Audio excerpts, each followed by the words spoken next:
So every time that we're communicating change, the first thing we have to do is calm that, what we call the reptilian part of our brain, the part of our brain that is saying, I might lose my job. And when you consistently deliver on those three fronts, you build trust, no matter if it's virtual, in person, large group, one-on-one. That's creating a signal inside of the noise, right? Yes. That for you to acknowledge what you don't know, it is okay. And we're gonna figure it out together as a company, as an organization, as a staff. We're committed to doing that. And just as importantly, show the hope of it. Because every communication can be positioned positively or negatively.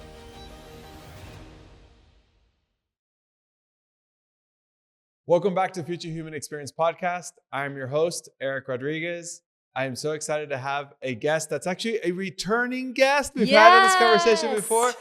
Kristy Siefkin, thank you so much for being part of the podcast. You're an executive coach, keynote speaker, you're a communication expert. I'm so excited to dive into our conversation today. Thank you, Eric, and thank you for having me back. I was honored on the first time, doubly honored on the second time. Yes, thank you, my friend. Well, Kristy, first off, I want to start off with even our setup right now has changed because you came here and you gave me a really cool tip, which is we're sitting on the edges of our chairs. Yes, we are. So we sat in the chairs initially. Yes. I'll show our listeners or viewers. When you sit back in the chair, we start to get this slumpy look. And so media training, quick trip for everybody. Yes. If you're on your computer at Zoom, sit at the edge of your desk, make sure you engage your core. Yeah, I mean, I'm having a workout right now as I'm speaking. I know. It's not just a podcast, it's a workout too, Eric. No, but that was a great tip. I mean, just right now, when we just made that small adjustment, I was like, Kristy, you're right. Like, I just feel different. Yes. And it's just a little bit. You're owning the space. Yes, exactly. You're building more executive presence as we speak. Well, Kristy, tell us a little bit more about the work that you're leading. And we'll dive into more about the realities of today. But tell us a little bit more about the work that you get to do every single day that's impacting so many people. Well, I love the work that I do, as you do. I get to go into organizations and work with individual leaders and work with their teams to improve their communication and, as a result, improve their results. So when you think about communication, that means a lot of different things to a lot of people. One-on-one interactions, high-stakes conversations with peers, with your boss, with other leadership, communications with your teams. And then communications in a professional sense, which is my former life. I'm a recovering broadcast journalist, is what I tell people. I spent over 15 years as a journalist for CBS, ABC, NBC, and a few different networks. So I've taken my expertise from that world to train individuals how to communicate more effectively and efficiently, whether it's in the boardroom, in a meeting, in a one-on-one conversation, or like we're doing now in front of a camera, which we all have to do now with our setups in our offices and at home. Absolutely. And Kristy, one of the things too that you've been experiencing, or I think the world is experiencing today, is this era of like constant change and constant disruption. And so how we're communicating how this change is happening to us, to our employees, to our organizations, to our communities matter. But also, I think we're also in this era of like tippy-toeing through these changes as how we communicate them, right? And I've seen these organizations say, hey, we have this change coming, but it's happening because of this or that. And people have picked up on some of these trends and saying, well, that doesn't either sound very authentic, it doesn't sound very empathetic. Can you share with us a little bit more about either what have you seen on how we're communicating these changes that are happening? And two, what would you be advising or coaching organizations that are navigating in this world of constant change? Yeah, your observation is very on point, especially as organizations adopt AI, the structure of work changes, people's responsibilities and the expectations for them learning are all changing. So this takes me back to my roots as a journalist, and part of the work that I do in media training and crisis communications. I always tell people you always need to speak to people's emotions before you speak to their logic. And we spoke about this a bit before we started today. So often, especially in corporate communication, we have legal involved. I like my attorneys, don't get me wrong, but we have legal involved. We have the communications department, we have leadership, and we are iterating a version of the message 17 times that by time it's done, it sounds so dry, it's so sterile, it's not human. So every time that we're communicating change, the first thing we have to do is calm that, what we call the reptilian part of our brain, the part of our brain that is saying, I might lose my job. What I used to do, I'm not going to be able to do it anymore. How do you acknowledge people in that moment, where their emotions are, where their fears are, and just as importantly, show the hope of it. Because every communication can be positioned positively or negatively. I have a client that is a tech company I work with, and their culture is, they have a strict rule: nothing can be positioned in a negative light. Every communication has to be positioned positively. Now, you can run off the rails with that, but in the best version, it is thinking, when someone is undergoing change, when the future is shaky, when it's uncertain, how can you highlight for them the opportunity and the positive change that's on the horizon? If we use AI as an example, instead of these changes are going to eliminate the work you've been doing, you're going to have to relearn all these functions. You are no longer going to have any use of your expertise. How about instead having a conversation with your staff or your team around, what do you actually enjoy doing? What is it that if you could be maximizing your gifts, if we could use AI to take some of that off of your plate so you could lean into and focus on what you do best, what would that be? That's a completely different conversation than telling someone, you've got to sit through these 10 seminars and guess what? Your job might not exist in 2 years. And so our ability now to embrace this change and communicate effectively that this change could be positive is greater than ever now. Yes. And even acknowledging too, this is so key for leaders. Leaders want to present themselves often as unflappable. They have everything figured out. There's a solid road ahead. There is a place for that as a leader, but there's also a place for meeting your audience and team where they're at and saying, hey, we don't know what this change will be in 1 year, 5 years, 10 years, but that I am committed to ensure X, Y, and Z as we figure this out together. That reassurance to people is a game changer in terms of getting teams to follow along with you as a leader. That's interesting. I had never, not that I never explored that, but that's creating a signal inside of the noise, right? That for you to acknowledge what you don't know, it is okay. And we're going to figure it out together as a company, as an organization, as a staff. We're committed to doing that. That's cool. And I don't think I've seen a lot of organizations do that today. I think at least externally, they haven't done it. Maybe internally, it's happening because they're publicly traded or what have you. But you're right. Internally, to create that sense of not necessarily certainty, but that we see you and we acknowledge you. That's powerful. That's powerful. And that we want you to be a part, just as importantly, communicating to those teams. We want to give you ownership in this uncertainty ahead. When you think about, I'm sure jobs I've had certainly, where a boss micromanaged and you just were like, leave me alone. The bosses that empowered you to say, I want you to help move this forward. You're more motivated. I have a stake in this. I want to help problem solve this. And that removes a lot of hurdles when you approach communication that way. I still remember to this day. It reminds me of the story. I was part of this leadership training class years ago. And I was sitting in front because I enjoy sitting in the front. Good student in the front row. And so one of the senior executives that was teaching the class that day, he comes up to me. He says, Eric, come up and be the role model here with me in this exercise. And he says, Eric, I'm gonna hire you in my team, and I'm gonna give you 10 things to do, and I give you a month to do them. And if you come back in 2 weeks and you have all 10 things done, you didn't do your job. What is your reaction? And I was like, what's my reaction? You told me to do 10 things. I accomplished those 10 things. I completed the task. And half of the time that you told me to do it, like, what's up with that? Like, I should be promoted, right? Where's my cash? Where's my bonus? Where's my bonus? He says, no, I need you to go out and do the first 3 things, learn from them, and tell me why the next 7 things need to be done differently. Beautiful. And coach me and teach me, right? And he's like, because if the only thing you could do is what I tell you to do, then I cannot scale this organization. And that goes back to empowerment, which is exactly what you're saying, right? Is that he was inviting his organization to be empowered. To be part of this world that he doesn't know how to build. He just knows direction where it's going to go, but he was going to empower the team to go and figure that out with him.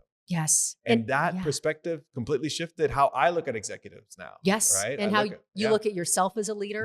And I think we can parallel this even to AI doing thinking for us or turning to AI to communicate for us.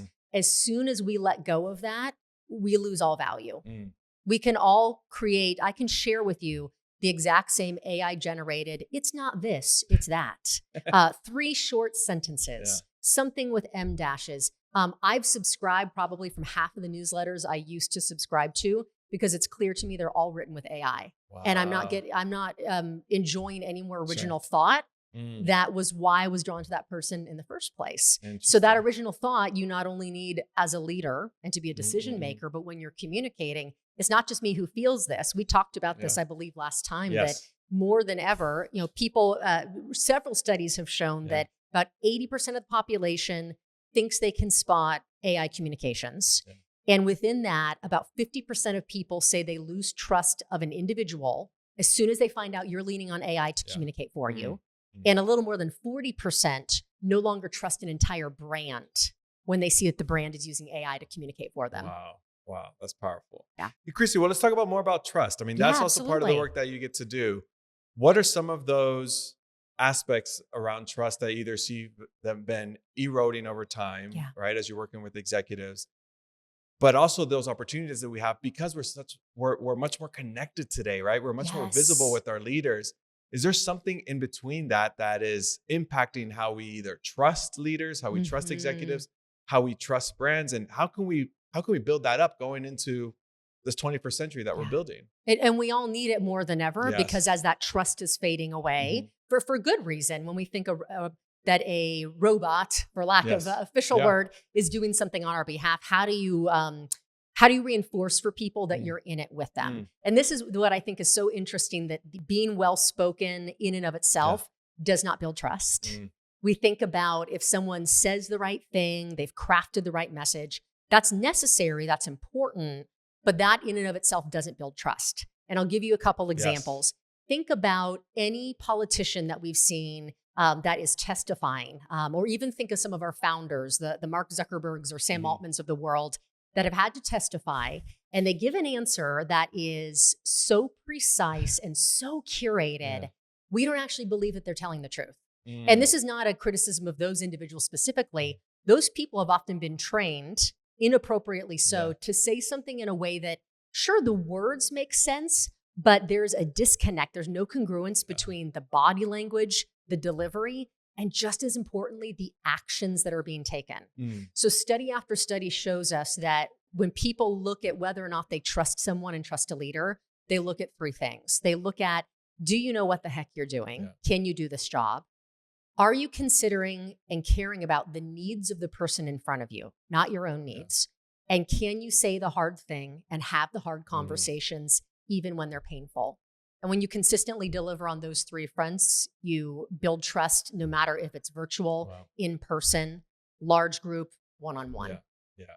And Kristy, how in this era, again, that we're constantly connected, we're building this digital era, my access to this leader, or the leader's ability to connect with employees, is probably higher than ever. But is there such thing as too much communication? Is there such thing as like, you know what, Kristy, I have this message for you today on Monday, or call it, Wake Up Monday, or Good Friday, or something, like we have a theme for everything. Is there such thing as too much communication? And I'm just, again, as a leader, I'm just trying to be transparent and trying to be open. But can you share with us, is there a balance on, is there such thing maybe as too much comms into our employees or into our teams? I think there is no such thing as too much curated and high quality communication. There is a thing, or there is such a thing as just too much talking and too much communication. Yesterday, case in point, had a meeting with a client who was ready to quit his job because all he does are go to meetings where people talk for 2 hours and nothing ever gets achieved. So it is way easier to not prepare and show up and blast, verbal vomit, word salad, whatever you call it. We do that in emails. We do it in Slack messages. We do it in in-person meetings. We do it in virtual meetings. I've started to trim my standard meeting now with, unless it's an ongoing client or discovery phase, my standard meeting is 15 minutes long. Because what it does is it forces me to prepare, and it forces me to be ruthless in editing. What's the main point I want them to take away? What's the evidence, both emotional and data, that I want them to have for this argument? What specifically do I want them to do when this call or meeting is over?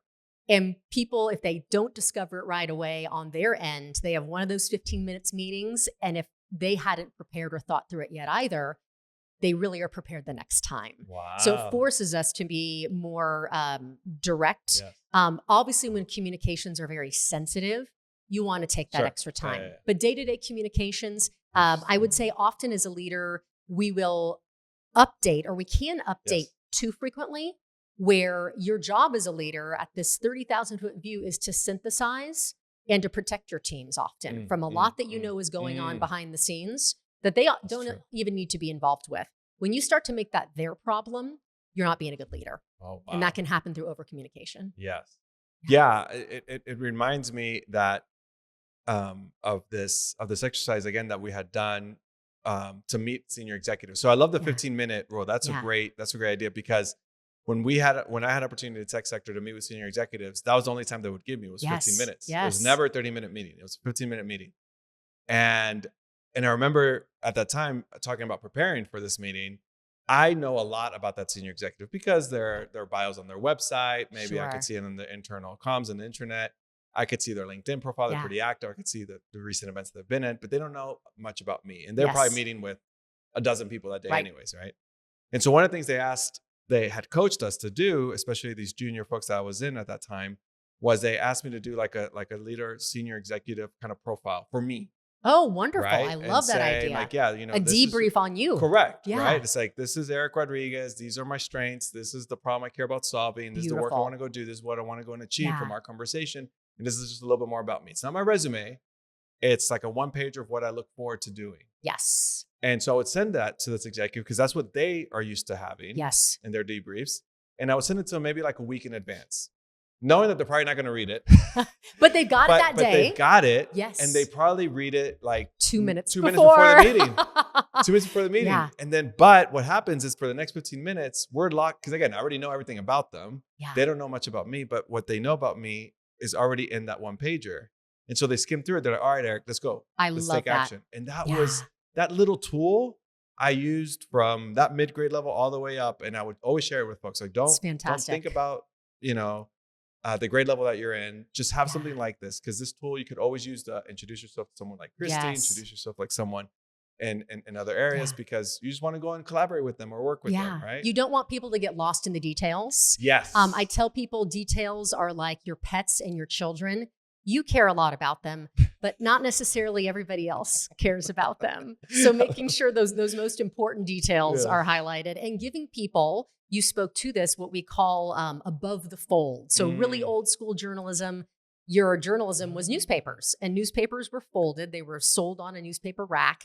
The only way that newspaper would get sold is if there was a compelling headline above the fold where the newspaper was folded that I'd say, oh, building explosion kills this many people and shuts down the water source. Well, I live in this neighborhood. I better pick up this newspaper and read about this. So even now, while we don't have to pull a newspaper off a rack, that still exists in spoken communication, in digital communication. Tell me what's most important first as a guidepost. And so you have my attention, then support it with your data, your emotion and story. We can't ever forget that. That's as compelling, if not more, before we get into the weeds. So many of us dive right in the weeds. The audience is thinking about what they're going to buy for the groceries that night, or playing the game on their phone, and we wonder why. Interesting. Yeah. Above the fold communication. That, again, something brand new that we've never heard on this podcast. That is awesome, Kristy. With that said, though, do you think we all have above the fold statements for our brand then? Like as me, as Eric Rodriguez, I'm sure I have a newspaper out there. Should I be thinking what's above the fold for me and for others that are listening? Absolutely. And I'm going to add a layer to it. Yeah. Your above the fold headline isn't simply the title that you're giving yourself or your tagline or your value proposition. It is every interaction you're involved in. It is the tone of your voice. It's your responsiveness to people. It's your choice in clothing. It's your setup in your office. These are all signals that we're delivering to people about our value, our competence, our authority, and just our personality. Yes. You know, they're in a marketplace. There's a place for everyone. You can be an expert in communications who's extremely serious and academic. You can be an expert in communications that is a former comedian. Those both exist. But if your audience walks away and isn't sure, well, I'm not really sure what Kristy's about, or I'm not really sure what Eric is about, We need clarity in that, in the Yes. words that we're using and everything that's unspoken as well. Oh my God. Well, let's talk about unspoken, right? Yeah. What are some of the things when it talks about executive leadership that either are some uncomfortable truths that we probably haven't explored or have talked about when it comes about executive presence? Yeah. How often have you heard that phrase dropped today or this week? Executive presence. Oh, a lot. Yeah. Every day. Yeah, We every hear day. it and people even ask, well, what is that? Yes. Is it the, people think, is it that je ne sais quoi, being charismatic? That can be part of it. Yeah. It's more so your ability to operate at the highest level through clear communication, management of your emotions, ability to guide your team by meeting them where they are at, to problem solve efficiently and with the needs of the group before you as an individual in mind. Those are all very important. Yeah. But the inconvenient truth around executive presence is that it accounts for much more of our advancement in the workplace than we think. Talent organizations have studied this and seen that more than a quarter of the factor behind why let me restate this again. Yeah. Talent organizations have studied how executive presence factors into promotion, and it accounts for more than a quarter of that ranking, that list of, are we going to promote this person? Will we not? And unfairly so. Because when we traditionally think about executive presence, people think about having the big presence in the room, being very assertive, being very authoritative. And study after study has shown that for people of color and for women, these groups are unfairly judged and held to an even higher standard of executive presence. And when these groups perform with these prototypic ideas of executive presence, sometimes it's even held against them. Wow. So you're in this situation, and I see this with female leaders who I coach all the time. If they adopt the traits that a traditional male executive adopts in the room, they are seen as pushy, demanding, troublesome, a problem. And they're frustrated. They're saying, I'm mimicking what somebody else is doing and it's not working. The key to us all harnessing our own executive presence is with our own voice, with our own values, and with our own brand. How do we steady a room where people are distressed and there is uncertainty? How do we dial up the traits in our messaging and delivery that are effective across the board? Being very clear with our message, being calm in the face of conflict, speaking in a way that connects with people with where they're at, using human language and storytelling. These are all pieces of presence that no matter what your background is, can help you to advance. And so many people land at my doorstep and they are smart. They have many degrees, they're accomplished, and they're so frustrated thinking, this person is not working nearly as hard. They don't have nearly as much experience as I do, but they keep getting the opportunities. And it's because they've learned to demonstrate visibly those traits that whether we like it or not, people are judged by. Yeah. And you have more opportunity when you learn to play along with the game opposed to fight it. Kristy, can you share with us a little bit more about behind the scenes of that? Like how do you work with individuals that are trying to explore that? Do you work with their teams? Do they give feedback? Do you get to walk in the day of the life of the senior leader? All of that. Above? Really? Yes, that's cool. all of that. So if I came in today, Eric, and I said, Eric, I really want to improve X part of my communication. Let's just say I really want to improve the way that I'm collaborating with my team. You have an idea from what I describe about what my issues are. That may not be the issue at all, right? We often have blinders when it comes to our own shortcomings. So I'll go into organizations and meet with the manager, often direct manager of that individual, talk to them about what they believe the challenge is. I'll meet with the leader themselves, and then confidentially collect information from multiple stakeholders inside the organization, outside the organization. I'll be a fly on the wall inside of their Zoom meetings. I'll be in the audience if they're giving a speech or a presentation, and I'll be able to pattern match across settings. These are the challenges you did in fact identify, and these are correct. We're going to work on these. Here are some blind spots where you're going to be perceived better. You're going to have more confidence in these areas, and your day and life are just going to move more smoothly once you address them. So it's approaching it from multiple angles. That is awesome. Kristy. Diagnosis like a doctor, running the tests from all angles. Yes, and we'll make sure we have in our show notes. We'll have all the information for folks that are interested in having that experience with you. Thank you, Eric. I appreciate that. But before we leave, there's a couple more things I wanted to talk to you about, right? Which is also, you're just talking about executive presence and importance of that. But also, what are some of the traits that you see in high-performing teams? What are the roles that you see in their executives or the communications? Because there are some teams that are already like they're moving and going. Yes. What are some of the things that you see in those teams that we could learn from? Yeah, I consistently see 3 pillars across high-performing individuals, high-performing teams, and they all tie back to their communication because communication affects what action we take or don't take. Yeah. So the first pillar is mindset. And it is individuals and teams that have a growth mindset for themselves, knowing I might have blind spots. I have areas where I'm not particularly confident, but I'm willing to be open to change and to learn and to grow. And also acknowledging I might have biases and preconceived notions about all these people I work with, even people I like. So being open to changing my mindset around myself and others. So that's the first pillar. Second pillar is the messaging. Being willing to communicate directly, efficiently, and making it a priority to practice these skills, even outside of your office, in your day-to-day, walking the dog and talking out loud, filming yourself while you're folding your laundry, to learn to be a clear communicator, a persuasive communicator, and most importantly, a communicator that meets people where they are at. And then finally, the delivery and the interaction. Are you being effective in the way that you deliver? Are you valuing other people's time?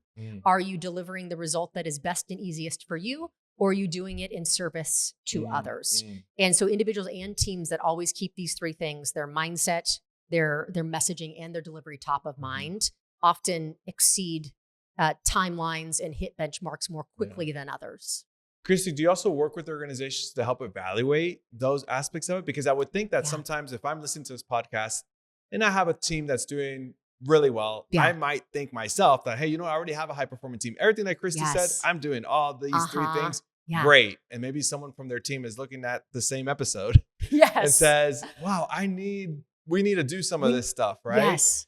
How do we diagnose that? Or will we work with you as well to come in and say, hey, can you help us diagnose these 3 areas and see where we're at? Absolutely. So we can improve? Absolutely. Okay. So the diagnosis I talked about that exists for a leader, whether I'm coaching them on their leadership skills or I'm coaching them specifically on their communication, they always go hand in hand. It's a larger version of it for a team. And I acknowledge too that my expertise is not all things. I wouldn't be good at my job if I said, well, I can fix every problem you have. It's in diagnosing across the board. You need someone who is a master of operations and systemization. That is not my gift and skill, but I can align you and help to bring in other people to help you on that front.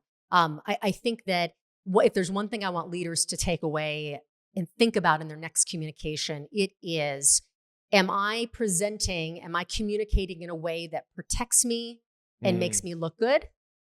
Or am I presenting in a way that is genuinely helpful to the person I'm trying to persuade? If you ask that single question before you enter any conversation or any presentation, you might find you're changing your communication a little bit moving forward. Oh my God. Wow. Well, Kristy, it has been again, we could talk for hours about this. Thank you for having me. But one of the things we like to do, especially when you were part of the podcast today, so you know what's coming next, we ask our guests to come with a surprise question for me. Oh, yes. Kristy, what do you have for me? Oh my gosh, today? I was supposed to think of my surprise question. Eric, I failed you. It's okay. Okay. I'm going to think of it. Now it's really going to be a curveball now. It is going to be a real curveball. You were talking about your kids when I came in and sharing how much you love coaching them. What are you afraid of missing out on most, Dad, between now and when your kids head on off to college or the next chapter of their life? Wow. So one of the things I've learned over the last few months, and I shared this actually in a conversation with Sterling Hawkins, which has not been released yet. I told him that I've realized that my job as a parent is to teach my kids to live with me for them to be ready not to live with me. And that finite experience, right, is I think what makes me so passionate about the human experience, because I think the human experience is very finite. And so when you talk about missing out on things, it's because we know that we're not here forever, right? And we're not going to be with our loved ones forever. And I look back at, I have seen that statistic, right, as saying I think after 18, the amount of time I spend with my kids is going to go exponentially down, right? Yes. And that scares me, right? That's something I kind of just keep in mind. And I don't know what those moments are that I'm going to miss the most, but I do know they're not too far from now. I have a 12 and a 9-year-old. The time maybe goes The faster time and goes faster. Absolutely, Yeah. right? Because we're just, they're getting older really fast. And I just look forward to every single day that I have with them, right? Like today now I'm doing these notes that I give them on their lunchbox. And the idea was just for me to do it just one time. The one time. Right? Now and it's the every stickies. day. Yeah, now my daughter's like, Dad, why don't you put a note this time? I was like, this is expectation shoot, now. I better Yeah. write the note. Yeah. And so and then my son is collecting them and he's putting them up around his desk. Yeah. And so like there's little things like that again, I don't know what's coming tomorrow, but just because I want to explore something today with them, it might open up something else brand new tomorrow. And that's what gets me the most excited about getting to explore the day to day with them. And with my wife as well, right? Even as a couple, like, yes, we have a great marriage today. And it's because we get to focus on the today, right? And I think that helps us grow into a better couple tomorrow. So I think that would be my answer to that. I love beautiful. That was a curveball for sure. I don't think I've ever gotten that one. But Kristy, how can people connect with you, connect with the work that you're leading, follow you on social media? How can people stay connected with the work that you're leading today? You can find me at anything labeled Kristy Siefkin. Awesome. Nobody else has the name. I know, that's awesome. So it's KRISTYSIEFKIN. That's my little elementary school song version of it. I'm on Instagram. I'm on X. I'm on LinkedIn. You can email me. They can reach out to you as well. And I love my work. I love a primetime news anchor career to be able to help people realize their professional goals and above that, become the best versions of themselves possible. That's what fuels me, is helping people become more confident and feel better about themselves and their ability to move through the world. So however I can help you do that, I'd love to. Thank you, Kristy. And I've seen you in action as well. I love that you said that you have a gift, and the gift that you gave on that stage that day was wonderful. Likewise. And to this day, it was a blast to see you in action. And so please connect with Kristy. And again, thank you so much for being part of the Future Human Experience podcast. Thank you, Eric. Appreciate it. Thank you for listening to this episode. I'm inspired to hear that these conversations are resonating within our communities, our organizations, our companies, and our households all around the world. If you found this conversation to be valuable, please take the time to like, subscribe, and share it with someone else. I do believe that as the future gets much more digitized, it gives us an opportunity to be much more human as well. And these conversations are part of that journey. So if you're enjoying the content on this channel, please check out these videos. Thank you.